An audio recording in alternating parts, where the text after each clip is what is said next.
오늘 우리에게 주시는 말씀은 창세기 39장 1절에서 10절의 말씀입니다. 창세기 39장 1절에서 10절의 말씀이 응할 때까지 라는 제의 말씀을 함께 말씀 나누고자 합니다. 자, 여러분 한 절씩 교독하여 읽습니다. 제가 먼저 1절을 읽겠습니다. 요셉이 이집트로 끌려갔다. 요셉을 이집트로 끌고 내려간 이스마엘 사람들은 바로의 신하인 경호대장 이집트 사람 보디발에게 요셉을 팔았다.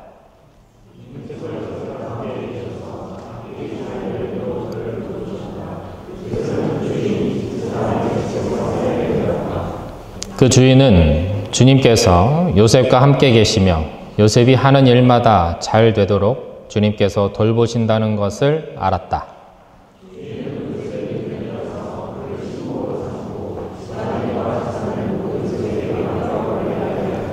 그가 요셉에게 자기의 집안일과 그 모든 재산을 맡겨서 관리하게 한 그때부터 주님께서 요셉을 보시고 그 이집트 사람의 집에 복을 내리셨다.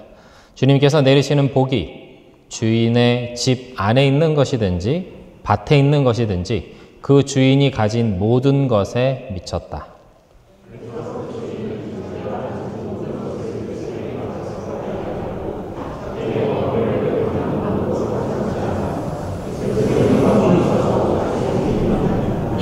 일이 이렇게 된 지 얼마 지나지 않아서 주인의 아내가 요셉에게 눈짓을 하며 나하고 침실로 가요 하고 꾀하였다.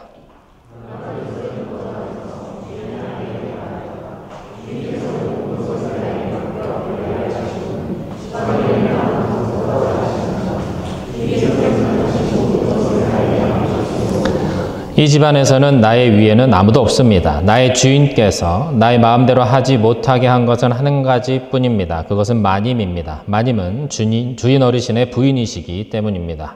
그런데 내가 어찌 이런 나쁜 일을 저질러서 하나님을 거역하는 죄를 지을 수 있겠습니까?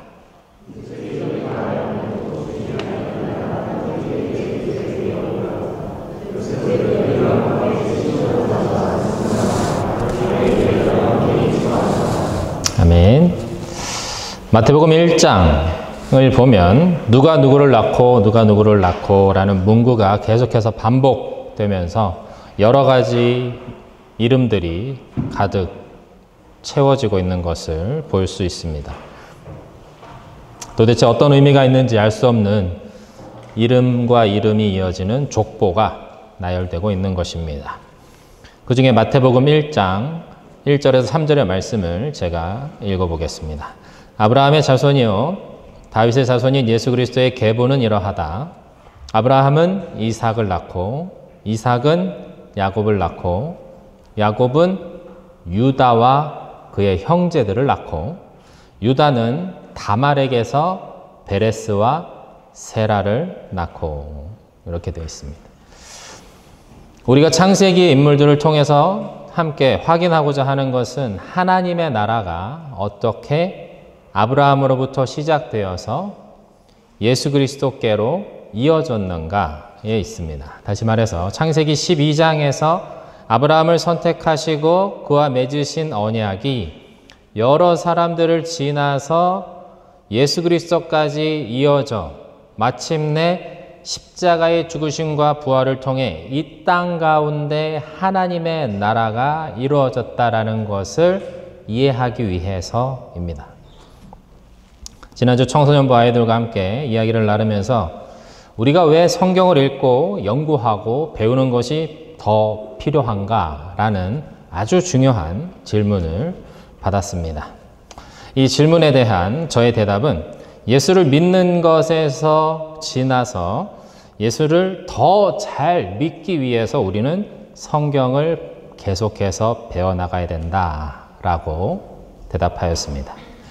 예수님을 믿는 그 믿음이 옳다라는 것, 거기서 멈추지 않고 우리가 믿고 있는 예수 그리스도가 어떤 분이신지 그분이 열어내신 것이 어떠한 맥락 가운데 역사 가운데 이루어진 것인지 깨닫고 아는 것이 너무나도 우리 삶 가운데서 중요하기 때문에 그렇다라는 것이었습니다.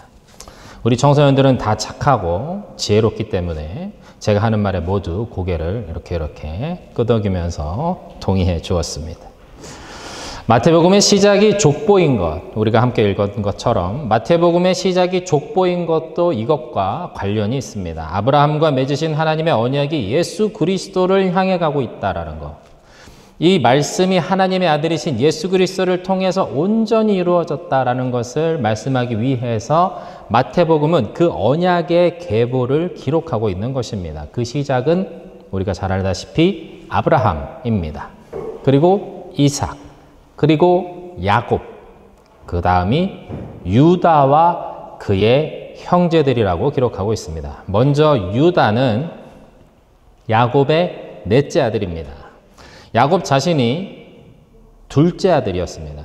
그 둘째 아들, 장남이 아닌 둘째 아들로서 야곱이 언약의 계승자가 된 것처럼 야곱 다음에 그 언약을 이을 계승자로 등장하는 사람이 첫째 아들인 르우벤이 아니라 넷째 아들인 유다다라고 되어 있는 것입니다.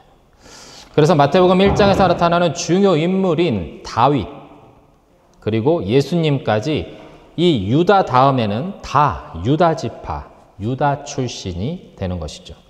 그리고 또 한 가지 우리가 중요하게 주의해서 보아야 할 부분은 이 2절 말씀에서 유다와 그의 형제들이라고 이렇게 한 사람이 아닌 여러 사람을 동시에 언급하고 있다라는 부분입니다. 그 이유는 유다를 앞장 세우지만 야곱의 아들들이 이 이스라엘 민족을 구성하는 12개 지파의 시작이 되었기 때문입니다. 다시 말해서 개인으로 이어지던 이 언약의 계보가 12지파로 곧 언약 공동체로 확장되고 있다라는 것입니다. 창세기는 아브라함을 선택하셔서 이삭, 야곱, 그 다음에는 요셉 이야기로 전개되고 있습니다. 그래서 우리가 오늘 요셉의 이야기를 읽은 것이죠. 그런데 실질적인 그 하나님의 언약의 계보는 좀 전에 함께 보았던 마태복음에서 보여주듯이 이 야곱 다음에 유다와 그의 자손들로 이어지게 됩니다. 그렇다면 창세기에서 요셉은 실질적인 언약의 계승자라고 볼 수가 없습니다. 오히려 유다가 그 다음에 언약의 계승자로서 등장하고 창세기는 아브라함, 이삭, 야곱, 그 다음에 유다의 이야기로 마무리가 되어야 하는 것이 맞습니다. 그런데 그렇지 않다라는 것이죠. 족장의 역사로서 아브라함과 이삭, 야곱 이야기에서 요셉의 이야기로 넘어가고 있다라는 것이 창세기의 의도가 있다라는 것을 우리가 파악해야 된다는 것이죠. 결론부터 말씀드리자면 요셉의 이야기는 요셉 한 사람의 이야기가 아니라 야곱의 이야기 안에 있는 이야기입니다. 야곱의 이야기가 지금 요셉으로 연장되어 가고 있는 것입니다. 실제로 야곱은 요셉 이야기가 끝날 때까지 죽지 않습니다. 이 이야기의 주인공은 요셉입니다. 그렇지만 하나님께서 야곱에게 주신 언약의 말씀이 이 요셉을 통해서 이 땅 가운데 어떻게 펼쳐지는가 보라라는 것이죠. 하나님께서 아브라함에게 주셨던 언약의 내용은 무엇입니까? 내가 너로 큰 민족을 이루고 이 땅을 내 자손에게 주리라 였습니다. 아들도 없던 아브라함에게 주셨던 하나님의 언약의 말씀이었죠. 그 언약의 말씀이 이제 이삭에게 계승되고 야곱에게 이어졌습니다. 그리고 야복나루에서 씨름을 통해서 야곱이라는 이름이 속여 빼앗는 자였던 야곱이라는 이름이 이스라엘로 승리자라는 이스라엘로 바꾸심으로 이스라엘의 12아들로 대표되는 이스라엘 민족의 역사로 넘어가게 하나님께서 하셨다라는 것입니다. 개인에서 개인으로 전달되던 언약의 말씀이 이제 이스라엘 민족에게로 그 언약이 확장되었다라는 것이죠. 이 확장의 역사의 그 전환점에서 개인에서 이 민족에게로 하나님의 언약이 확장되는 그 전환점에 서 있는 사람이 바로 요셉입니다. 요셉은 하나님의 복이 열방 가운데 흘러가는 복의 통로로서 선택된 인물입니다. 이 요셉을 통해서 이스라엘이라는 민족이 탄생할 수 있는 환경이 만들어집니다. 당시 가장 강력한 고대 근동의 제국이었던 이집트의 보호 아래 이 이스라엘이라는 작은 나라가 꿈틀꿈틀 일어나게 되었다라는 것이죠. 그리고 마치 아이가 다 자라서, 모태에서 다 자라서 세상 밖으로 출산되듯이 이집트에서 나와서 다시 언약의 땅인 가나안으로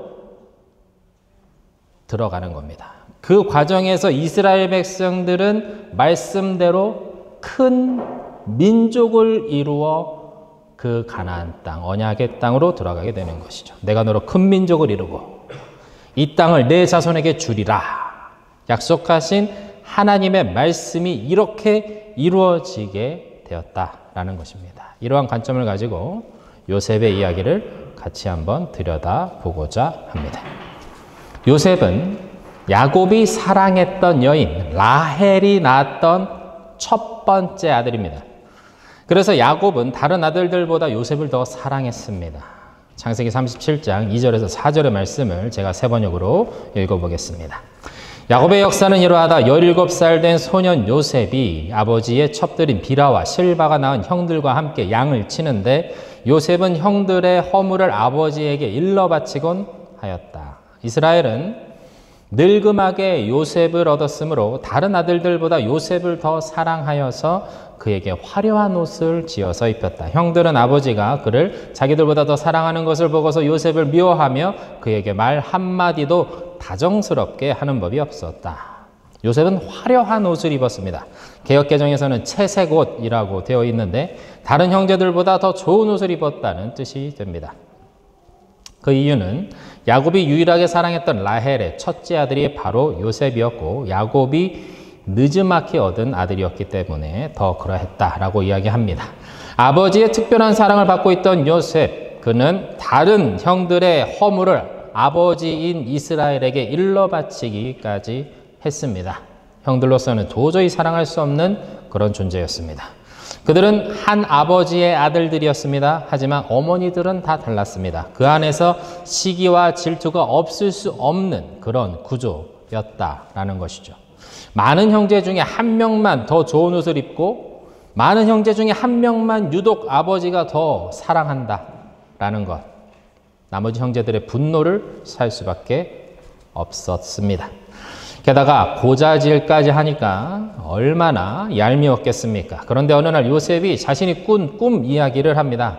밭에서 곡식단을 묶고 있었는데 요셉의 곡식단이 우뚝 서고 형들의 단이 요셉의 단에 절을 하였다라는 내용이었습니다. 형들은 내가 우리의 왕이 될성 싶으냐 하면서 화를 내었습니다. 그러나 요셉은 거기서 멈추지 않았습니다. 꿈을 또 꾸게 되었기 때문입니다.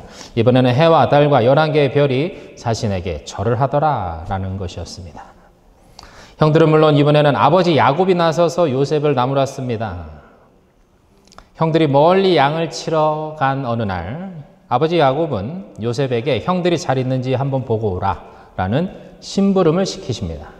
멀리서 요셉이 오는 것을 보면서 형들은 그를 죽이기로 마음 먹습니다. 창세기 37장 19절에서 24절의 말씀을 제가 읽습니다. 그들은 서로 마주보면서 말하였다. 야, 저기 꿈꾸는 녀석이 온다. 자, 저 녀석을 죽여서 나무 구덩이에나 던져놓고 사나운 들짐승이 잡아먹었다고 하자. 그리고 그 녀석의 꿈이 어떻게 되나 보자. 루벤이 이 말을 듣고서 그들의 손에서 요셉을 건져내려고 그들에게 이렇게 말하였다. 목숨만은 해치지 말자. 피는 흘리지 말자. 여기 들판에 있는 구덩이에 그 아이를 던져넣기만 하고 그 아이에게 손을 대지는 말자. 루벤은 요셉을 그들에게서 건져내서 아버지에게 되돌려보낼 생각으로 이렇게 말한 것이다. 요셉이 형들에게로 오자. 그들은 그의 옷, 그가 입은 화려한 옷을 벗기고 그를 들어서 구덩이에 던졌다. 그 구덩이는 비어 있었고 그 안에는 물이 없었다. 형들은 요셉을 죽이기로 모의합니다. 그리고 요셉을 구덩이에 던져 넣었습니다. 르우벤과 나중에 유다의 만류로 요셉을 죽이지는 않았습니다. 대신 지나가던 미디안의 상인들에게 노예로 팔아버립니다. 팔려간 요셉은 어디로 갑니까? 이집트로 가게 됩니다. 그곳에서 파라오의 신하인 경호대장인 보디발이라는 사람의 집에 넘겨지게 됩니다. 오늘 본문의 말씀은 바로 그 보디발의 집에 팔려간 요셉에 대한 이야기입니다. 오늘 본문 1절에서 2절의 말씀 우리 한번 같이 읽어보겠습니다. 시작. 요셉이 이집트로 끌려갔다. 요셉을 이집트로 끌고 내려간 이스마엘 사람들은 바로의 신하인 경호대장 이집트 사람 보디발에게 요셉을 팔았다. 주님께서 요셉과 함께 계셔서 앞길이 잘 열리도록 그를 돌보셨다. 요셉은 그 주인 이집트 사람의 집에서 살게 되었다. 요셉은 나중에 이집트의 총리가 됩니다. 이 결론을 알고 보면 지금 요셉이 겪고 있는 이 일들, 그것은 하나님께서 아브라함에게 맺으신 언약이 이루어지는 과정이다라고 우리는 이해할 수도 있습니다. 요셉에게는 청천벽력과 같은 일들이 계속해서 일어나는 상황일 수도 있습니다. 하지만 하나님은 그 모든 일 가운데 요셉과 함께하고 계셨다라고 기록하고 있습니다. 함께 읽은 2절 말씀에서 하나님께서 요셉과 함께 하셔서 앞길을 잘 열리도록 그를 돌보셨다라고 기록하고 있습니다. 개역개정 성경에서는 이 부분이 그가 형통한 자가 되었다라고 번역하고 있습니다. 하나님께서 요셉을 축복하셔가지고 요셉이 주인인 보디발의 눈에 들게 하셨습니다. 집안의 모든 일을 맡길 정도로 요셉은 보디발의 신임을 얻게 되었습니다. 하나님의 은혜죠.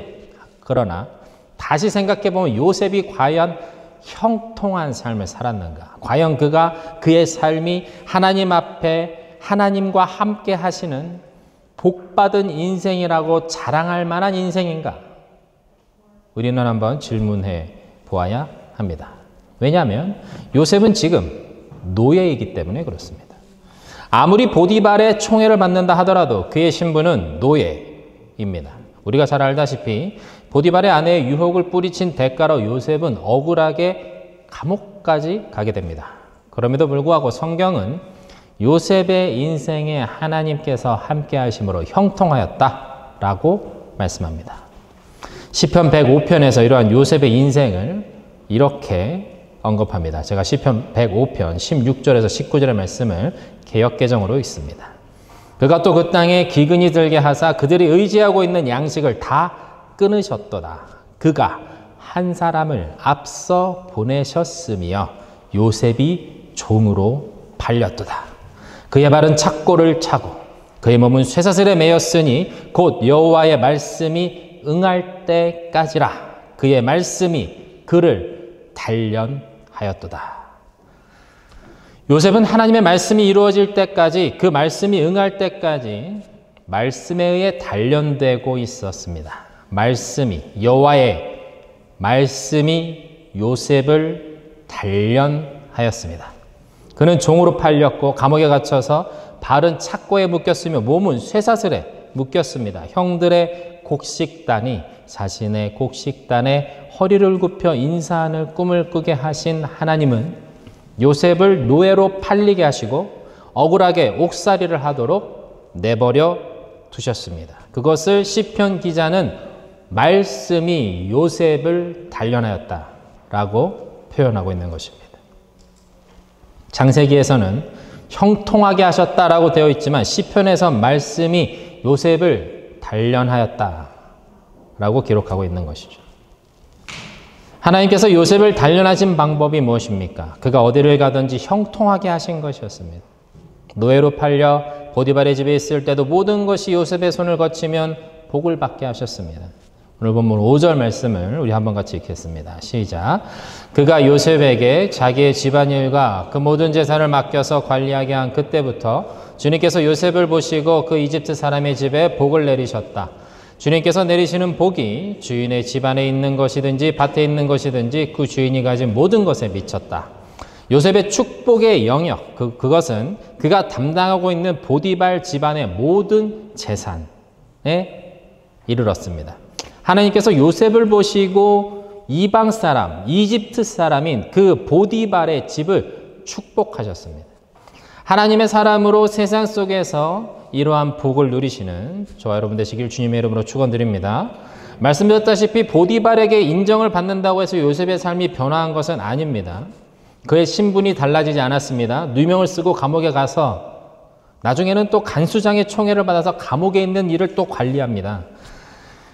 그래도 여전히 요셉의 신분은 달라지지 않습니다. 그는 노예고 감옥에 갇힌 죄수입니다. 상황은 계속 나빠지는 것 같습니다. 그러나 그 나빠지는 것 같은 그 상황에서 요셉은 가는 곳마다 사람들의 인정을 받습니다. 요셉의 능력이 출중해서입니까? 그렇지 않다라는 것이죠.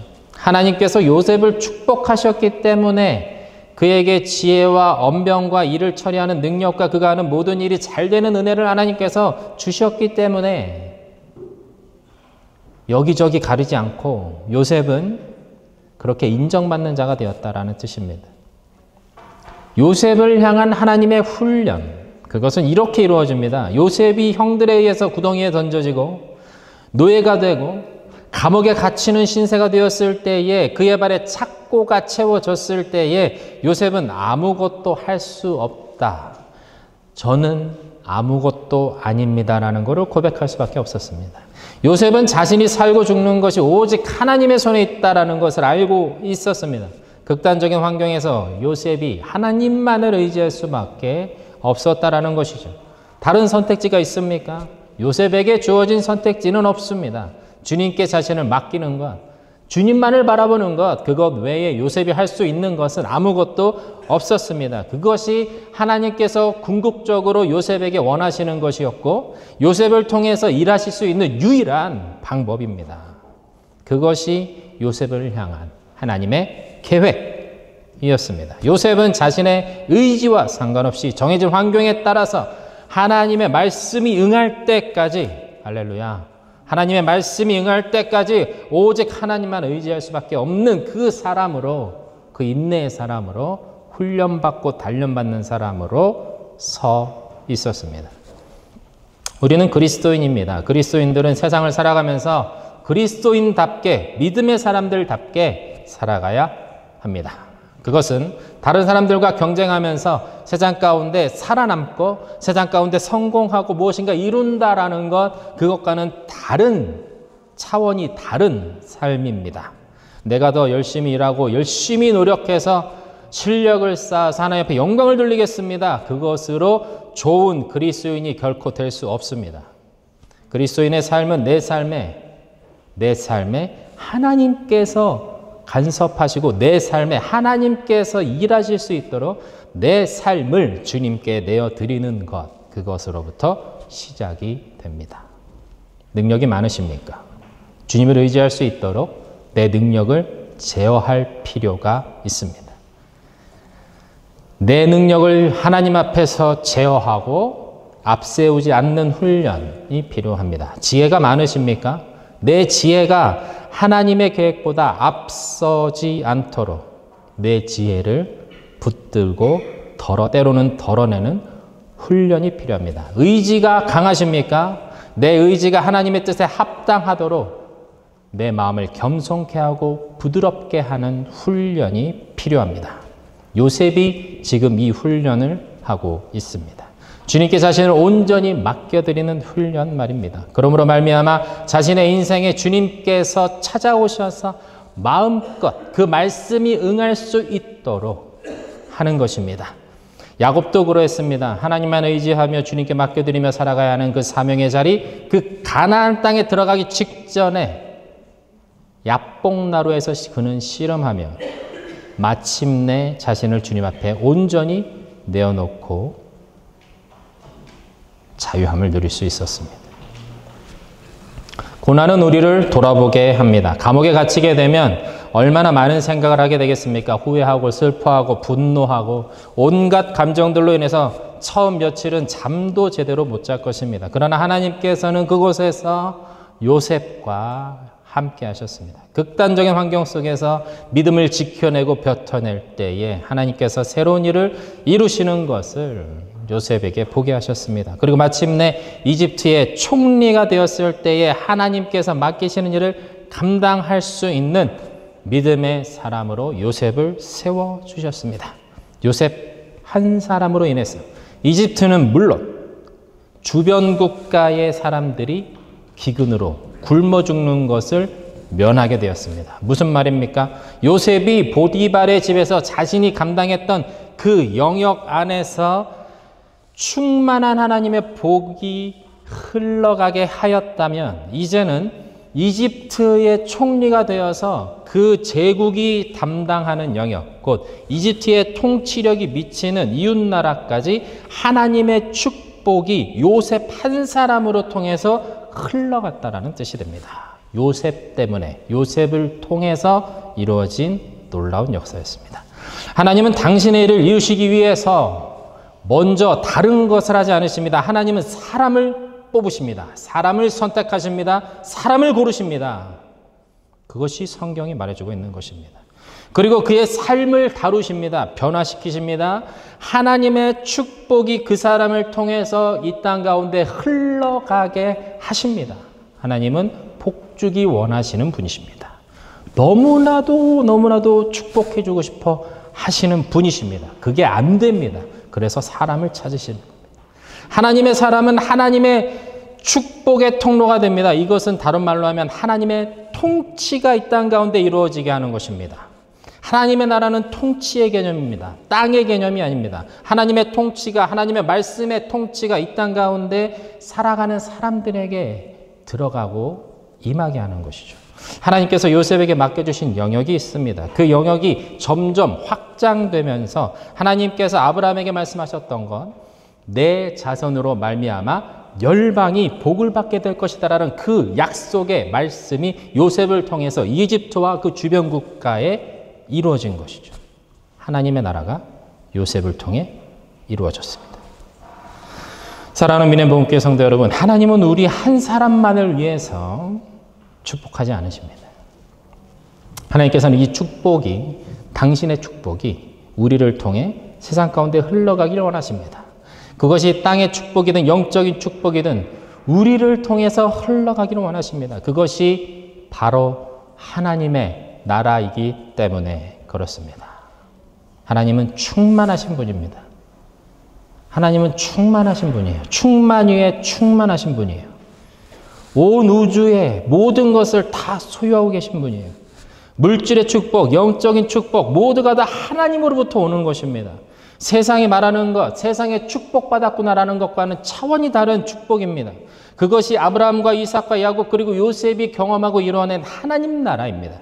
이 하나님 나라의 축복이 이 시대에는 그리스도인인 우리를 통해서 이 세상 가운데 흘러가게 됩니다. 그러므로 우리는 우리의 영적인 능력, 곧 하나님의 축복을 이 세상 가운데 흘려보내기 위해서 우리의 믿음의 크기를 키워 나갈 필요가 있습니다. 마태복음 9장 말씀을 보면 예수님께 눈먼 사람들이 찾아와서 고쳐줄 것을 요구하는 장면이 등장합니다. 마태복음 9장 27절에서 29절의 말씀을 제가 읽겠습니다. 예수께서 거기에서 떠나가시는데 눈먼 사람 둘이 다윗의 자손이여 우리를 불쌍히 여겨 주십시오 하고 외치면서 예수를 뒤따라 왔다. 예수님께서 집 안으로 들어가셨는데 그 눈먼 사람들이 그에게 나왔다. 예수님께서 그들에게 말씀하셨다. 너희는 내가 이 일을 할 수 있다고 믿느냐? 그들이 예 주님 하고 대답하였다. 예수께서 그들의 눈에 손을 대시고 말씀하셨다. 너희 믿음대로 되어라. 눈먼 사람들이 예수님에 대한 소문을 듣고 찾아왔습니다. 그들은 예수님을 유능한 안과 의사로 알고 오지 않았습니다. 그들은 예수님을 하나님의 아들로 알고 왔습니다. 이 세상 사람이 아니라, 이 세상에서 능력 있는 누군가가 아니라 하나님의 나라에서 이 땅에 우리를 구원하기 위해 오실 구원자로, 메시아로 알고 찾아왔습니다. 예수님께서는 너희 믿음대로 되어라 그렇게 말씀하십니다. 믿음은 이 세상의 방식이 아닌 하늘나라의 방식을 추구하는 것입니다. 우리의 환경이 어떠하든 우리의 자격이 어떠하든 그것과는 무관한 것이 믿음입니다. 하나님께서는 우리에게 믿음을 사용할 수 있는 자리에 우리를 보내십니다. 그리고 그 믿음을 적극적으로 활용하고 사용하라 말씀하십니다.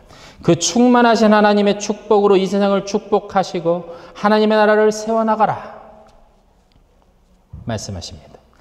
이 세상에 일할 것이 너무나도 많습니다. 우리는 눈을 들어서 세상을 바라보아야 합니다. 하나님의 마음이 있는 곳을 바라봐야 합니다. 그리고 기도로 준비되어야 합니다. 말씀으로 채워져야 합니다. 말씀이 응할 때까지 요셉은 연단을 받았습니다. 그리고 그가 가는 모든 곳에서 하나님의 축복을 흘려보내는 사람이 되었습니다.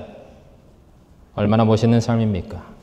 요셉처럼 이 시대에 하나님의 축복의 통로가 되는 저 여러분 모두가 다 되시기를 주님의 이름으로 축원드립니다.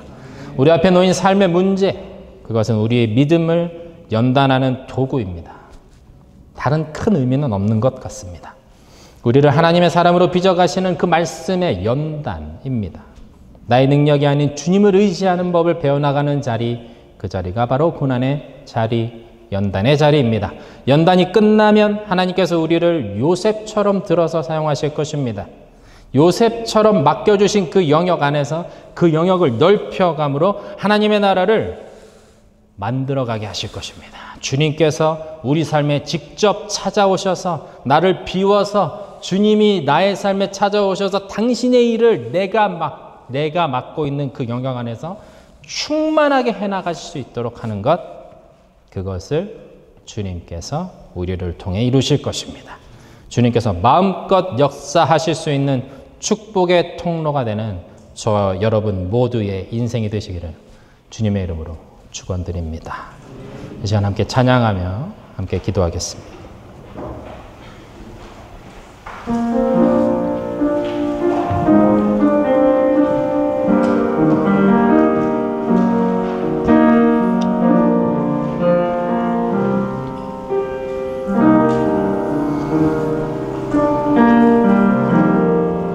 안개가 날 가리워 안개가 날 가리워 내 믿음 흔들리려 할 때 내 믿음 흔들리려 할 때 나 주님께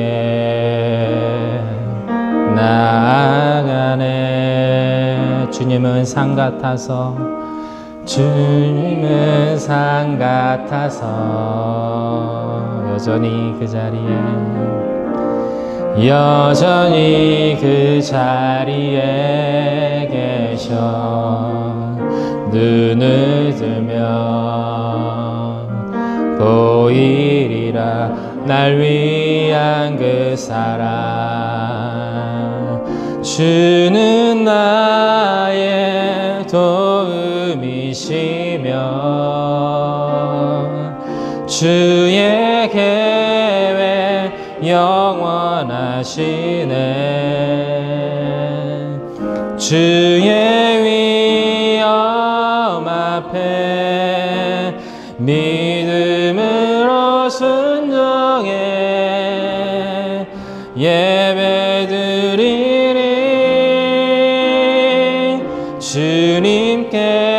주님께서 날 이끄시면 주가 항상 함께 하시네. 주의 사랑 앞에 믿음으로 순종해 예배드리리. 영원히 우리 한 번 더 불러보겠습니다. 안개가 날 가리워 안개가 날 가리워 내 믿음 흔들리려 할 때 나 주님께 주님은 산 같아서 주님은 산 같아서 여전히 그 자리에 계십니다. 여전히 그 자리에 계셔. 눈을 들면 보이리라 날 위한 그 사랑. 주는 나의 도움이시며 주의 계획 영원하시네. 주의 위엄 앞에 믿음으로 순종해 예배드리리. 주님께서 날 이끄시며 주가 항상 함께 하시네. 함께 하시네. 주의 사랑 앞에 믿음으로 순종해 예배드리. 주는 나 도움이십니다. 주님의 계획이 내 삶 가운데 영원합니다. 계획 영원하시네. 주의 위엄 앞에 믿음으로 순종해 예배드리니. 주님께서 날 이끄시며 주님 나와 항상 함께 하십니다. 주가 항상 함께 하시네. 주의 사랑 앞에 믿음으로 순종해 예배드리니. 영원히.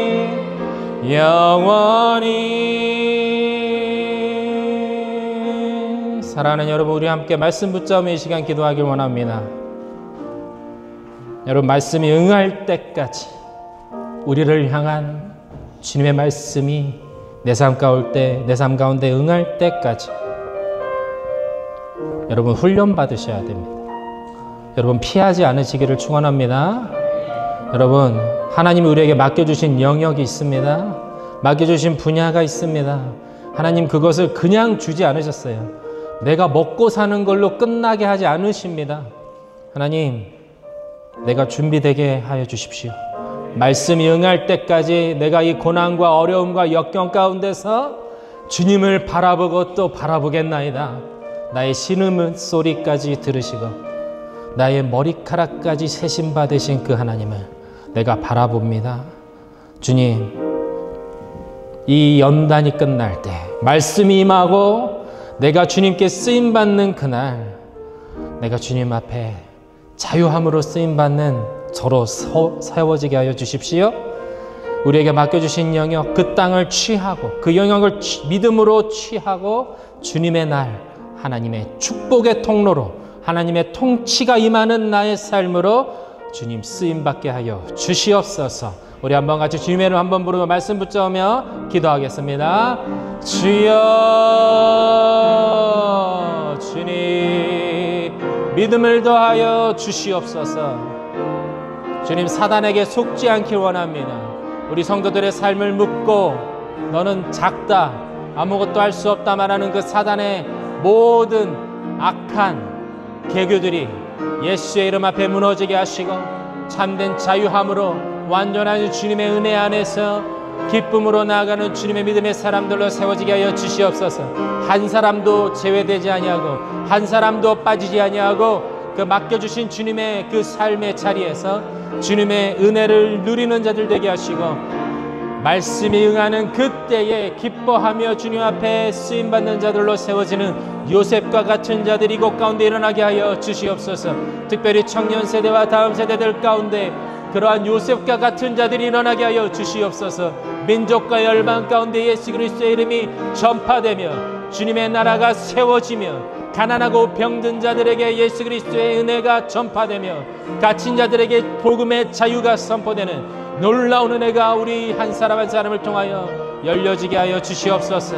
주님, 맡겨주신 그 사명을 감당하게 하시고 주어진 그 영역 안에서 주님의 사람들로 하나님 축복의 통로가 되는 자들로 세워지게 하여 주시옵소서. 주님 우리를 사용하여 주시옵소서. 주님 우리 가운데 임하여 주시옵소서. 사랑의 하나님 감사합니다.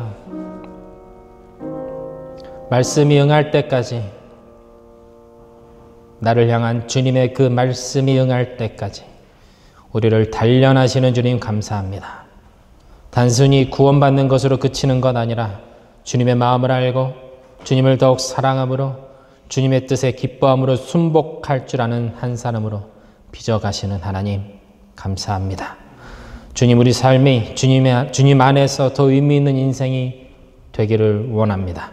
우리를 통해 가난하고 병든 자들, 예수님이 필요한 사람들이 주님을 만나고 그 삶이 회복되며 구원에 이르는 하나님 나라의 은혜가 우리 삶을 통해서 흘러가게 하여 주시옵소서. 감사드리며 예수님의 이름으로 기도드립니다.